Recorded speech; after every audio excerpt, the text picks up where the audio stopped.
Aku ingin menolak, ingin menghindar. Tapi saat dia menarik tanganku dan merebahkan diriku di pembaringan, aku tak bisa lagi. Aku benar-benar tak bisa lagi berpikir sehat. Dan saat dia mulai melangkah lebih jauh, aku hanya bisa diam, menutup mata. Malam itu, pikiranku dipenuhi perasaan yang salah. Aku bersama lelaki lain yang bukan suamiku, dan baru aku kenal. Hanya berdua bersamanya, di dalam kamar penginapan yang baru pertama kali aku berada dalam suasana seperti itu. Ironisnya, semua ini terjadi justru karena keinginan suamiku sendiri. Aku seperti berada di antara dosa dan bakti istri. Jantungku mulai berdebar lebih cepat saat itu. Aku paham, sikap diamku membuat dia berpikir kalau aku siap menyambutnya. Aku sadar, hanya satu langkah lagi, dia pasti berhasil mendapatkan apa yang dia inginkan dari diriku. Semua, seutuhnya. Akan tetapi di saat aku sudah pasrah, dan harus siap menyambutnya, suasana tiba-tiba hening, tak ada suara, tak juga gerak. Maaf ya Jeng, tapi apa benar Jeng rela dan ikhlas memberikannya untuk saya? Suaranya lirih terdengar di telingaku. Aku tersentak dengan pertanyaan itu. Ku buka pelan mataku yang tadinya terpejam, wajahnya hanya sejengkal dari wajahku. Mata kami bertemu, di antara nafas yang terasa hangat di wajah.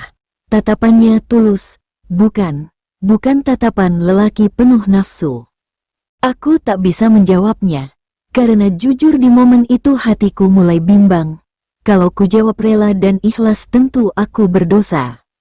Mana ada wanita yang masih berstatus sebagai istri orang, yang rela melayani lelaki lain yang ia tahu bukan suaminya.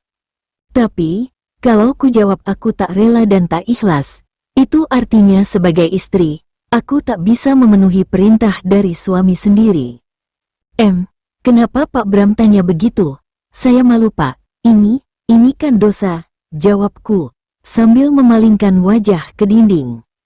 Aku ingin bilang padanya, aku ingin jelaskan tentang rasa bimbangku, namun jarinya lebih dulu menutup bibirku. Telunjuknya bergerak pelan, menghilang di bibirku, dan sangat hati-hati menarik daguku untuk kembali menatap matanya. Hanya sepersekian detik, hanya singkat, tapi kecupan itu mendarat pelan di bibirku, hanya sekilas, bukan kecupan dalam. Pak Bram kembali menjauhkan wajah. Suaranya terdengar lirih dan sabar. Kalau Jeng belum ikhlas, saya tidak akan berani. Aku membeku, seperti tak percaya akan apa yang aku dengar. Kenapa dia bilang begitu? Kenapa dia pun seperti berpikir? Apakah lelaki hidung belang sepertinya juga takut dan kenal akan dosa? Benarkah hatinya tergetar mendengar ucapanku? Saya bingung Pak, hanya itu yang bisa ku ucapkan. Dia hanya senyum, tangannya membelai keningku perlahan. Merapikan anak-anak rambutku, tatapan matanya memberi kehangatan yang nyaman, seperti ingin meyakinkan diriku. Kalau ini salah, kalau ini dosa, Jeng bilang saja ya, saya tak mau semuanya saya dapatkan dengan memaksa, bisiknya. Di momen itu, pikiranku seperti hilang. Aku hanyut dalam bisikan, lewat kata-katanya yang meneduhkan, membuat aku lupa diri. Yang aku ingat hanya, mataku akhirnya kembali terpejam. Kecupan itu datang lagi. Kali ini lebih hangat, lebih dalam. Dan di titik itu, saat aku membalasnya, aku benar-benar sadar. Kalau sejak saat itu, aku sudah melangkah terlalu jauh. Namaku Haryanti, biasa dipanggil Yanti, usiaku 32 tahun. Seorang istri dan juga seorang ibu dari 2 orang anak. Rumah tanggaku bersama Mas Herman, suamiku, sudah 10 tahun berjalan. Selama ini kami pasangan serasi dan harmonis. Kehidupan kami tidak mewah tapi lumayan berkecukupan. Mas Herman suamiku juga suami bertanggung jawab, pekerja keras. Secara materi dan kebutuhan lahir, aku dan anak-anak sangat bersyukur memilikinya sebagai kepala rumah tangga, imam kami.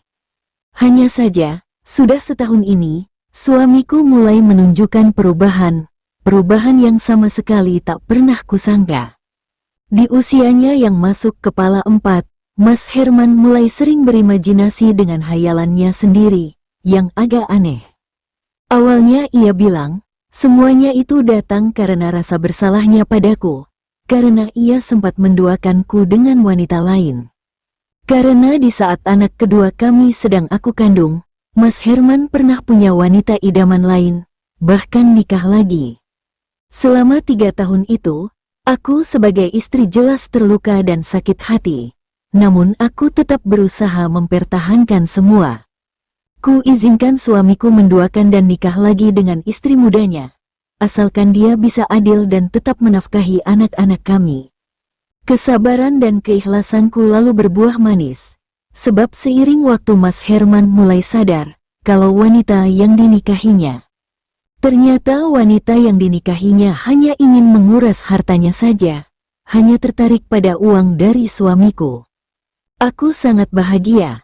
Setelah 2 tahun ia menikahi wanita itu, akhirnya Mas Herman kembali setelah bercerai sama wanita itu. Kupikir, inilah saatnya aku dan suami kembali memulai semuanya dari awal lagi, demi masa depan dan kebahagiaan anak. Akan tetapi, setahun terakhir Mas Herman seperti berubah. Ia memang setia dan selalu pulang setiap habis bekerja. Sehari-hari, suamiku juga lebih fokus ke karir dan pekerjaannya. Di mata dunia, ia benar-benar suami dan ayah sempurna. Tapi, tak ada yang tahu kalau diam-diam, kehangatan malam di antara kami mulai berubah dingin, mulai terasa hambar. Suamiku mulai sering berimajinasi dan memintaku untuk membalas semua yang dulu pernah ia perbuat dan menyakitiku.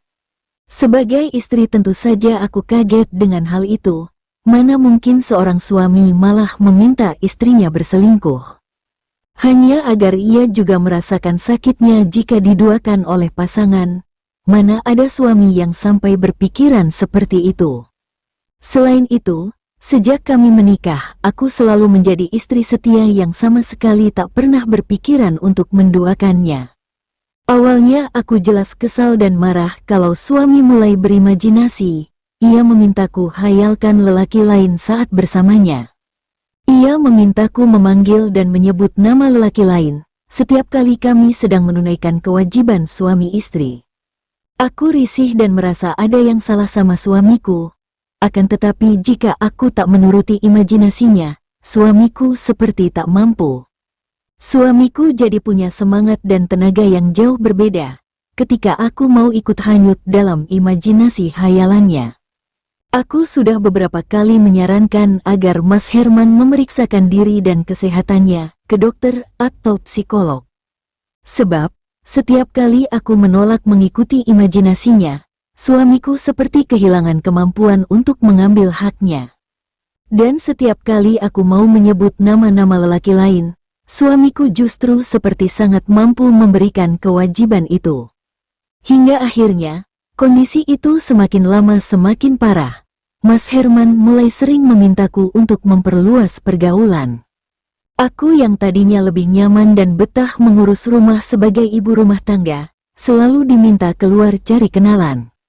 Alasannya biar aku nggak suntuk, biar aku bisa lebih bahagia dan awet muda. Selalu begitu alasannya, namun selalu kutolak. Akan tetapi, momen itu datang ketika Mas Herman ada masalah di kantornya. Suamiku harus menutup kerugian kantornya. Entah apa salahnya, yang jelas suamiku akhirnya punya banyak hutang, termasuk ke Pak Bram, salah satu atasan di kantor. Ya, namanya Pak Bram, usianya sebaya dengan suamiku, sekitar 40 tahunan. Aku baru mengenalnya saat ia ke rumah. Suamiku membawanya ke rumah. Alasannya mengenalkanku karena Pak Bram itu telah berjasa membantu karir suamiku. Dia memang lelaki yang ramah dan baik. Penampilannya juga good looking. Dia tampan dan perasaannya tinggi besar. Pembawaannya juga sabar dan humoris, bikin betah siapa saja yang ngobrol bersamanya, termasuk diriku sendiri. Tapi jujur demi apapun, aku tak pernah menyangka kalau hanya sebulan setelah perkenalan awal itu, bisa seperti ini. Acara akhir tahun kantor yang dilaksanakan di luar kota, membuat aku harus ikut bersama suami menginap di hotel ini.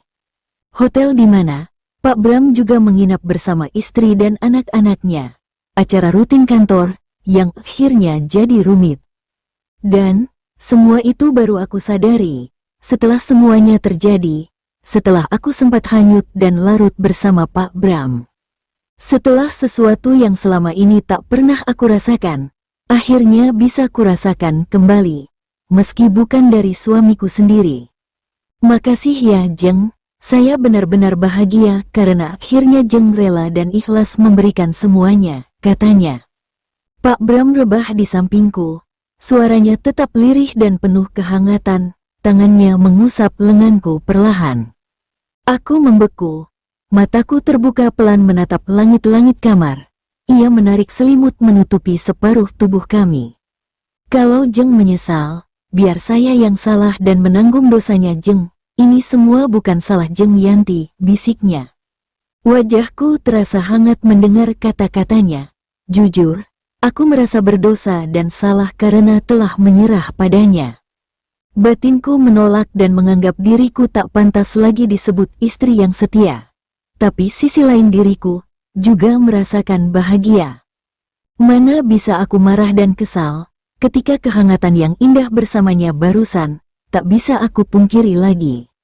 Bukan hanya sekali, bukan hanya sesaat dia membawaku terbang sangat tinggi, tapi beberapa kali kami mengulangi. Saya malu Pak Bram. Lupakan saja ya semua yang terjadi barusan. Dan janji, kita jangan sampai mengulangi lagi. Hanya itu yang aku ucapkan, tanpa berani membalik badan menatap wajahnya. Pak Bram menarik nafas, terdiam sebentar. Saya janji Jeng, ini yang pertama dan terakhir. Terima kasih ya, atas semua yang Jeng berikan, jawabnya lirih di telingaku. Keesokan paginya, semua berjalan wajar seperti tak pernah terjadi apa-apa di antara kami. Walau bertemu saat sarapan di sana, aku bersama suami dan dua anakku menikmati sarapan di meja itu. Sementara Pak Bram dan keluarga di meja hotel lain. Jarak kami tak terlalu jauh. Sesekali mata kami bertemu tanpa ada yang tahu. Hanya bahasa yang kami berdua mengerti. Entahlah kawan, bukan kisah nyata. Apakah kisahku bersamanya benar akan berakhir? Atau ini adalah permulaannya?